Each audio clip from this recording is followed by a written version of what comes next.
ডাকে পাখি খোলো আঁখি বহে ভোরের বাতাস, বহে ভোরের বাতাস। হ্যালো এভরিওয়ান, আসসালামু আলাইকুম। সবাই কেমন আছেন? আশা করি সবাই ভালো আছেন। আল্লাহর রহমতে আমিও ভালো আছি। বরাবরের মতো নতুন আরও একটা ভিডিও নিয়ে আপনাদের সামনে হাজির হয়ে গিয়েছি। আশা করি আমার আজকে ভিডিওটা আপনাদের ভালো লাগবে। এই ভিডিওটা খুব সকালের ভিডিও, তখন প্রায় 5:30টার মতো বাজে। তো সকালবেলা কিন্তু এরকম দৃশ্য দেখতে খুব বেশি ভালো লাগে। তো সকালে ঘুম থেকে উঠে একটু ব্যালকনিতে দাঁড়িয়ে বাইরের পরিবেশটা দেখছিলাম। এরপরে সকালের নাস্তাটা সেরে নিয়েছি, চলে এসেছিলাম দুপুরে রান্নাবান্না করতে। তার আগে নূরের বাবার জন্য কিছু চাল ভেজে নিয়েছি। নূরের বাবা কিন্তু চাল ভাজাটা খেতে বেশ পছন্দ করে। তো মাঝে মাঝে অনেক রাত পর্যন্ত যখন কাজ করে, যদি ক্ষুধা লাগে তখন চাল ভাজাটা খায়। তো এই জন্য মাঝে মাঝে আমি চাল ভাজা, বিস্কিট এগুলো নূরের বাবার রুমে রেখে আসি। তো যাই হোক, এদিকে আমার চাল ভাজাটা কিন্তু হয়ে গিয়েছে। তারপরে কিন্তু নূরের কিছু কাপড় চোপড় ছিল, যেগুলো ধুয়ে আমি ব্যালকনিতে রোদ দিতে এসেছি। তখনই দেখলাম একজন মহিলা মানুষ কীভাবে পরিশ্রম করছে। আসলে সচরাচর সবসময় আমরা দেখি যে একজন মহিলা ঘর সামলায়, রান্না বান্না করে, বাচ্চা কাচ্চা সামলায়। তো এখানে কিন্তু এই যে মহিলাকে দেখছেন, এই মহিলাও কিন্তু ঘর সামলে, বাচ্চা কাচ্চা সামলে তারপর এখানে এসেছে।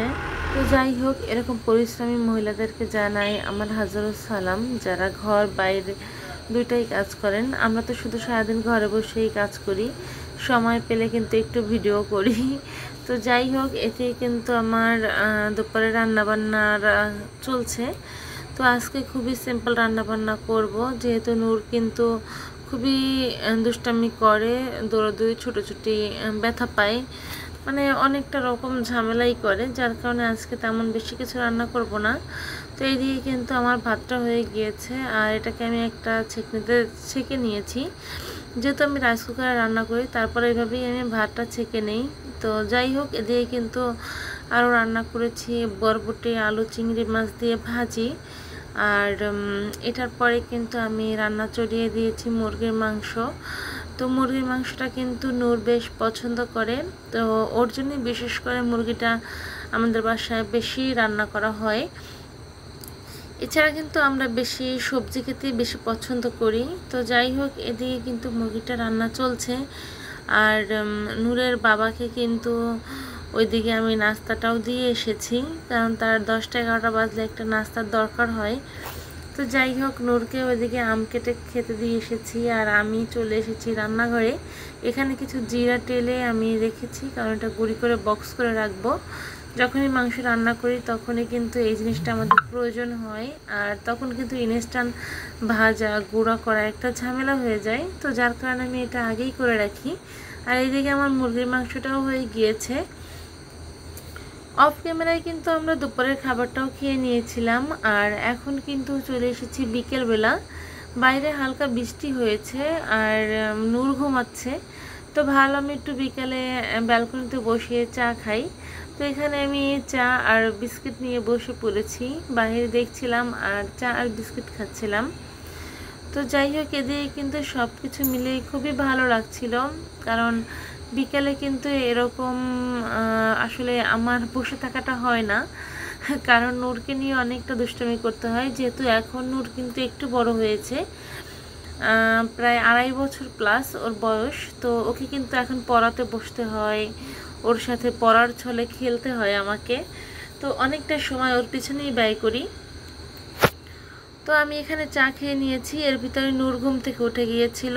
আর এখন কিন্তু নূরের জন্য আমি প্যানকেক বানিয়ে নিয়েছি। এখানে একটা ডিম দিয়ে আমি এই প্যানকেকগুলো বানিয়ে নিয়েছি। আপনারাও চাইলে বিকালের নাস্তায় কিন্তু এটা বাচ্চাদের দিতে পারেন। তো যাই হোক, এদিকে কিন্তু সন্ধ্যার পরে নূরের বাবা আবার বাইরে গিয়েছিল, বাসায় কিছু জিনিসপত্র দরকার ছিল। এখানে আমার তেল শেষ হয়ে গিয়েছিল, যেহেতু আমি সাবেন অয়েল তেলটা ব্যবহার করি, কিন্তু ওইটা বাজারে একেবারে ইন্ডিয়ানটা পাওয়া যাচ্ছিল না, যার কারণে ওটা আনা হয়নি, আমলা নিয়ে এসেছে। তো দেখি এটা ব্যবহার করে কেমন হয়। আর এই দিয়ে কিন্তু একটা শ্যাম্পু, 2টা ব্রাশ এটাও নিয়ে আসা হয়েছে। আর তার সাথে কিন্তু নূরের বাবা কিছু ফল নিয়ে এসেছে। তো এই যে আমগুলো দেখছেন, এগুলো কিন্তু আমাদের দেশি ফল, যদিও এটি সিজনালি ফল, তো সিজনালি ফল কিন্তু আমাদের খাওয়া উচিত। আর এই সিজনে কিন্তু আমরা সবসময় বাসায় ট্রাই করি সবসময় সিজনালি ফলটা রাখার। এদিকে নূরের বাবা কিন্তু আম নিয়ে এসেছে, আর তারপরে যে সবজি সেটাও নিয়ে এসেছে। দেখেন আমগুলো একেবারে গাছ থেকে ছিঁড়ে নিয়ে এসেছে। তো এগুলো এখন একটু কাঁচা, আশা করি আগামীকালকে পেকে যাবে। তো যাই হোক, এদিকে কিন্তু নূরের বাবা কিছু সবজি নিয়ে এসেছিল। নূরের বাবা পাতাকপি নিয়ে এসেছিল, আর এদিকে কিন্তু শাক নিয়ে এসেছে। তো এই শাকটা আমার কাছে বেশ ভালো লাগে, কিন্তু আজকে কেমন যেন শাকটার কোয়ালিটি দেখে ভালো লাগছিল না। তো যাই হোক, এদিকে নূরের বাবা কলা নিয়ে এসেছে। নূর তেমন একটা কলা খায় না, তো আমরা নিজেরাই খাওয়ার জন্য এনেছি। তো বেশি হলে নূর এই কলা থেকে অর্ধেক কলা খেতে পারে। তো যাই হোক, এদিকে কিন্তু আজকে আমার ওভেন বক্সটা একটু পরিষ্কার করে নিয়েছিলাম। ওভেনটার ভিতরেও একটু তেল চিটচিটে ভাব ছিল, সেটাও পরিষ্কার করে নিয়েছি। আর তার সাথে আপনাদের কাছ থেকে এখনই বিদায় নিয়ে নিচ্ছি।